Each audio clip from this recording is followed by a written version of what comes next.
Bonjour les enfants. C'est papa. Regarde comment son visage se froisse comme un vieux sac mbandjok. Regarde comment ses mandibules se mettent à durcir comme un vieux ruminant.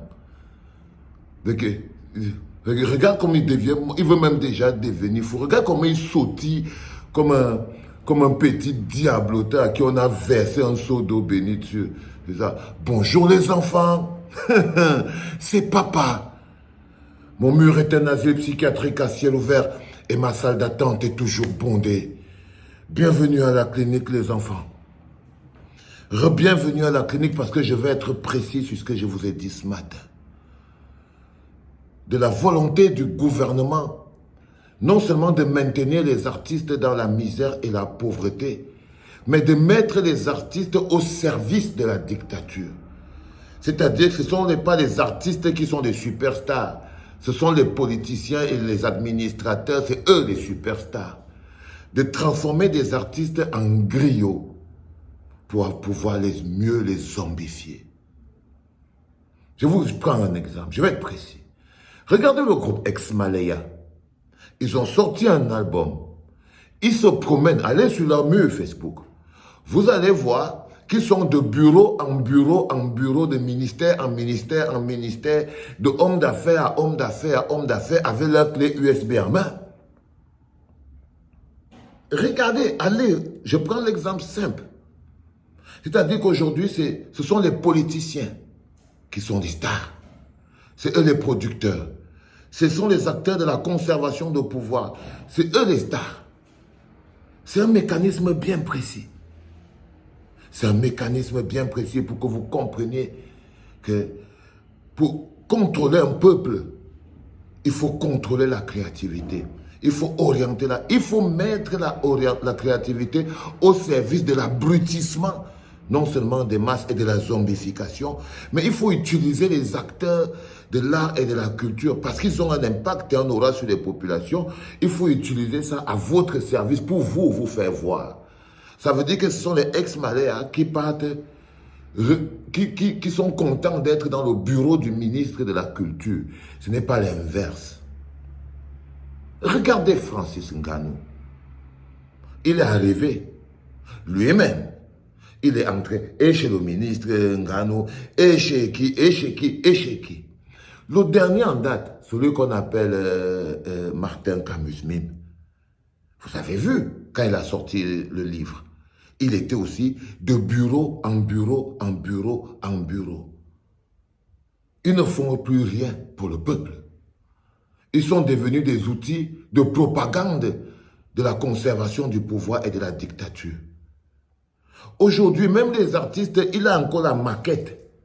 Il fait encore la maquette, il dit au type au studio, non, faisons d'abord, je vais aller chercher l'argent après. Donc, mettons d'abord le nom de tel, il met un nom, il met une boîte de nuit, il met un bar. C'est-à-dire que j'ai vu même des artistes, ils faisaient même des dédicaces aux poissonneries.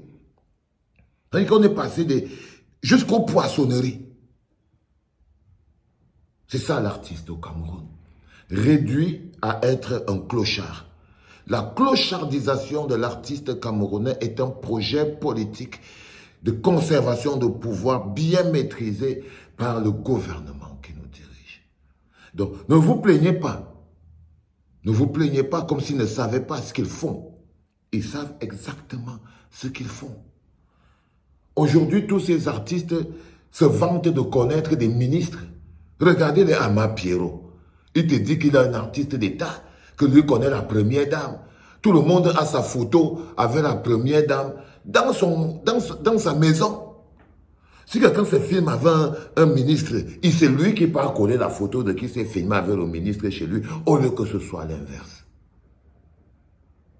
Aujourd'hui, si tu veux montrer que tu as atteint un niveau supérieur, tu finis de chanter l'Olympia et tu viens supplier de chanter à l'école des enfants. C'est quand tu pars chanter à l'école qui est là-bas au palais, là-bas, l'école des Brenda, des Julien. C'est ça qui prouve que tu es un grand artiste. Ils travaillent tous pour aller chanter là-bas à la fin de l'année. Ce n'est pas des artistes, c'est des zombies, zombificateurs. Les pauvres, Je vous ai dit, les artistes camerounais sont exactement les Malika. C'est-à-dire quelqu'un qu'on appauvrit pour au final le pousser à faire n'importe quoi. Et aujourd'hui, quand on leur donne 45 000 pour certains, vous voyez que même les autres, ils ne parlent même pas. Les artistes qui marchent, là, que vous avez entendu, les Stanley, les qui parlaient, ce n'est pas leur problème.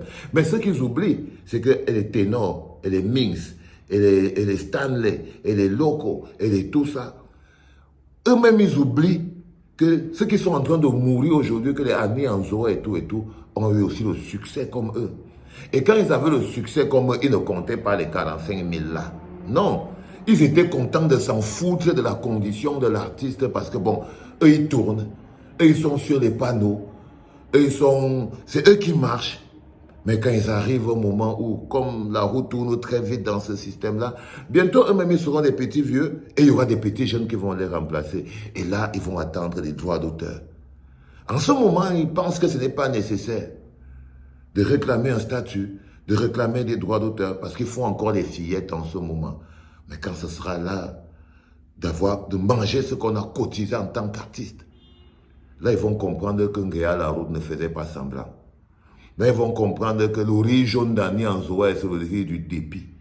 Là ils vont comprendre que les gens qui meurent même par manque de nivaquine, parce que le Cameroun c'est le seul pays où dès qu'un artiste veut mourir, on doit faire l'échi. Dès qu'il est blessé au pied, on doit cotiser. Après, ils se lèvent. On leur dit, bougez. Ils ne bougent pas. Parce que c'est des zombies. Je voulais être précis pour que vous compreniez très bien que s'ils sont dans cette situation, ces artistes-là, ce n'est pas de leur faute. Bon, c'est un peu de la faute parce qu'ils refusent de croire. Mais ils se sont retrouvés dans une situation de vulnérabilité et en proie à cette vulnérabilité, ils sont devenus les griots du système qui les a encore plongés dans la vulnérabilité. Et les mecs les maintiennent dans ce système-là pour qu'ils ne lèvent pas la tête un jour. C'était papa, les enfants. C'était papa. Deuxième frappe de la journée. I love this game. C'était papa.